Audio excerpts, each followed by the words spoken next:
बिस्मिल्लाहिर्रहमानिर्रहीम। अस्सलाम वालेकुम। I am doctor Ashraf Chaudhry, professor of public health and lifestyle medicine specialist. आज हम एक ऐसी डिजीज के बारे में बात करेंगे जिसका प्रेवलेंस बड़ी तेजी से बढ़ रहा है, ना सिर्फ हमारी पॉपुलेशन बल्कि all over the world. Fatty liver disease. Fatty liver disease जो है को ज्यादातर लोग जो है इजी लेते हैं, लेकिन ये जो है ज्यादातर हम समझते हैं कि डायबिटीज या कैंसर या हार्ट डिजीज सीरियस डिजीज हैं, लेकिन ये उन सबसे ज्यादा सीरियस डिजीज। इसलिए फैट का ज्यादा डिपॉजिट होना लिवर के अंदर वो फिर लिवर तक स्टे नहीं करता, फिर बाकी सारे ऑर्गन्स को बॉडी के इन्वॉल्व करता है, right from head to toe. यानी ब्रेन को इन्वॉल्व करेगा तो आपका जो है कॉग्निटिव डिक्लाइन हो जाएगा, आपकी मेमोरी इफेक्ट होगी, आपका डिप्रेशन होगी, आप स्लीप डिसऑर्डर्स पैदा होंगे। थायराइड को इन्वॉल्व करेगा, थायराइड का फंक्शन कम हो जाएगा जिसको हाइपोथायराइडिज्म कहते हैं। हार्ट डिजीज और कार्डियक रिदमियाज भी पैदा होते हैं। लंग्स को इन्वॉल्व करता है तो क्रोनिक ऑब्स्ट्रक्टिव लंग डिजीज होती है। किडनी को भी ये इन्वॉल्व करता है फैटी लिवर डिजीज, जिससे क्रोनिक किडनी डिजीज पैदा होती है। इसके अलावा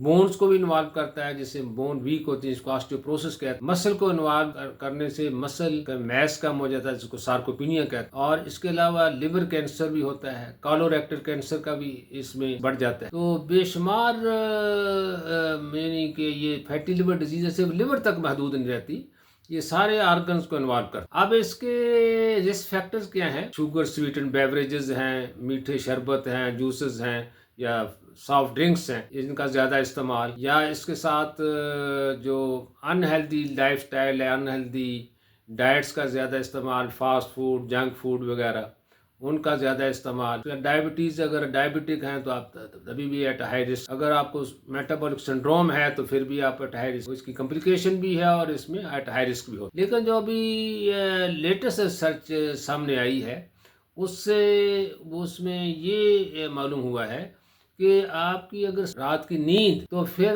भी आप को फैटी लिवर होने का बहुत ज़्यादा चांस है। इसके अलावा जो है कुछ ड्रग्स हैं, स्टीरॉयड्स हैं या एस्पिरिन है, ये भी फैटी लिवर डिजीज करते हैं। इसके अलावा अगर आपकी फैमिलियल हाइपोलिपिडेमिया है, यानी कोलेस्ट्रॉल और फैट या ट्राइग्लिसराइड वगैरह आपके ब्लड में ज़्यादा अक्सर फैमिलियल टेंडेंसी है, तो वो भी एट हाई रिस्क। अगर आपके इन्फेक्शन होगी है लिवर की, जिसको हेपेटाइटिस सी इन्फेक्शन, उससे भी एट हाई रिस्क है। आज के लिए इतना ही काफ़ी है। अल्लाह हाफिज़।